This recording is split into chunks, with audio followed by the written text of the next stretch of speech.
سلام، امیدوارم که قسمت‌های قبلی پادکست ما رو دیده باشین. تو این قسمت می‌خوایم راجع به بازیگری صحبت کنیم، پس همراهمون باشید.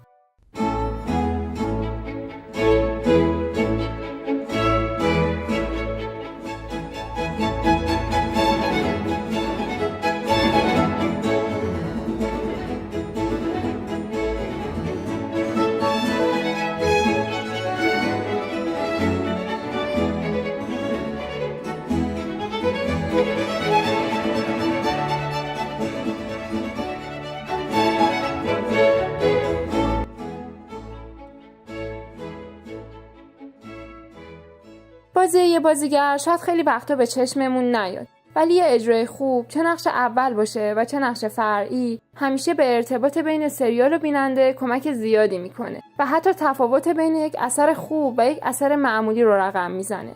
اما وقتی میخوایم از اجرا صحبت کنیم، نمیتونیم به همه با یک متر و معیار مشخص نگاه کنیم. هر بازیگر یا کاراکتر به نسبت مدت زمان حضورش، پیچیدگی و ویژگی هایی که نقشش داره و خلاصه هر چیزی که اون شخصیت رو منحصر به فرد میکنه از اصول متفاوتی پیروی میکنه. گاهی وقتا یه بازیگر میتونه بدون صحبت و فقط با حضور و میمیک خودش شخصیت رو به نمایش بذاره، ولی بعضی وقتا هم دقیقاً برعکس ماجراست و اجرایی رو میبینیم که وابستگی زیادی به حرکات و فن بیان بازیگر داره. برای همین باید بدونیم که توجه به جزئیات بازی هر بازیگر مهمترین بخش بررسی بازی اونه و بهتره که توی این قسمت در مورد هر بازیگر جدا صحبت کنیم و ببینیم اونها برای بازی در اون نقش چیکار کردن و آیا از عهده نقشی که داشتن بر اومدن یا نه.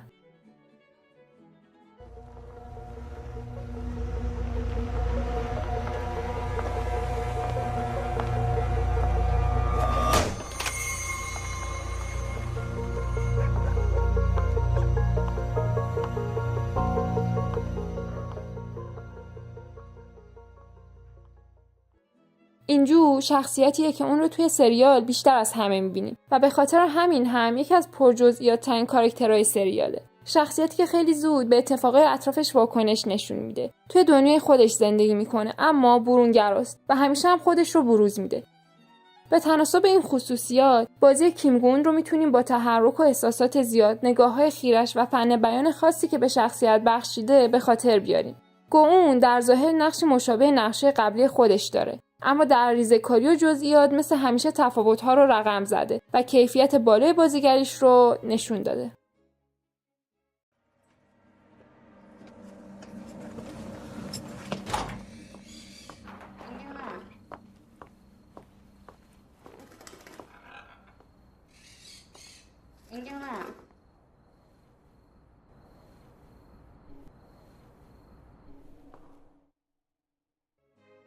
اما این کیونگ بیشتر از این که توی بروز دادن خودش فعال و پر جنب و جوش باشه، یه شخصیت آروم و کنجکاوه.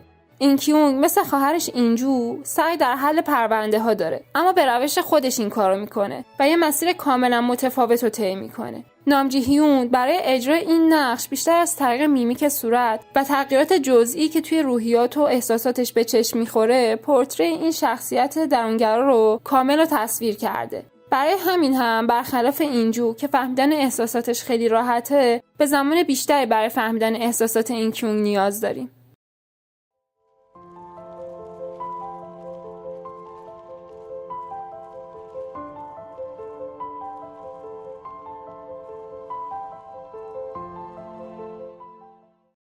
اینه برخلاف خواهرای بزرگترش نقش کمتری توی سریال داره و بیشتر از این که یه شخصیت دارای جزئیات و متفاوت مثل بقیه باشه، یه کاراکتر تیپیکال تر با خصوصیاتی تو چشتر و واضح تره. برای همین هم میتونیم ببینیم که بازی پارک جی هو نسبت به بازیگرای دیگه سطحی تره و عمق خاصی توی اجرا و شخصیتش به چشم نمیخوره.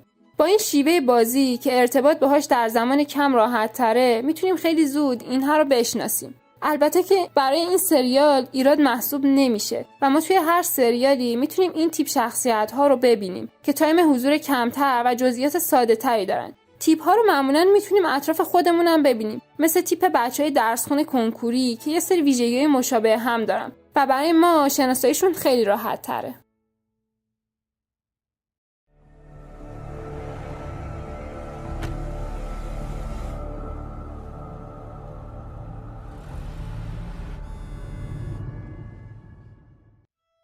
چوی دویل رو خیلی سخت‌تر از بقیه میتونیم بشناسیم و دلیل این موضوع رو میتونیم شناخت این کاراکتر به شکل غیر مستقیم و از طریق توصیف بقیه بدونیم. بیها جون برای اینکه بتونه چنین شخصیتی رو به اجرا برسونه از تیپ‌سازی‌های متفاوتی استفاده کرده و ما هر بار میتونیم از طریق میمیک صورتش بعد جدیدی از شخصیت اون رو بشناسیم و برای همین هم یکی از سخت‌ترین اجراهای سریال متعلق به اونه. ابعادی که گاهی در ارتباط با اینجو وجه نرمتر و احساسی‌تر این کاراکتر رو نشون میده و گاهی هم در ارتباط با بقیه روحیه‌ای سردتر و بی‌رحم‌ترش رو.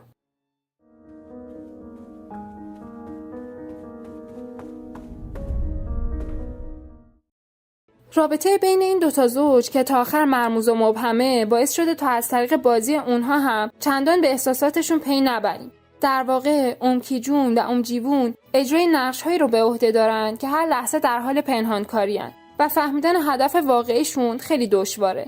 اما از طرف دیگه این دو شخصیت از اغراق نسبتاً زیادی هم برخوردارن و این رو میتونیم توی بازی این دوتا بازیگر ببینیم.